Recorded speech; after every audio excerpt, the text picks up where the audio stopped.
इस वीडियो में हम आपको एक सिंपल सा मेथड बताएंगे जिससे आप अपनी DWF फाइल को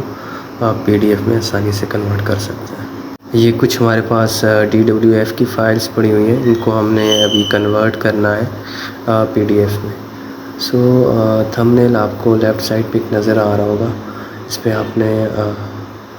इसके साथ ही आप ऊपर देखें तो एक प्रिंटर का निशान आपको नज़र आ रहा है, तो इस पर आपने क्लिक कर देना है और यहाँ पे आपने अपना पेज सिलेक्ट कर लेना है जिस पेज पे आप करना चाहते हैं। तो आपने एक चीज़ याद रखनी है, आपका जो है वो फिट टू पेपर होना चाहिए और यहाँ पे जो छोटी मोटी सेटिंग है वो आपने अपने मुताबिक कर लेनी है। तो आपने ओके पे क्लिक कर और यहाँ पे आपने प्रिंटर वगैरह अपना सेट कर लेना है एंड देन आपने ओके पे क्लिक कर देना है और फाइल को कोई भी नाम दे देना है। सो आपकी जो DWF फाइल है वो PDF में कन्वर्ट हो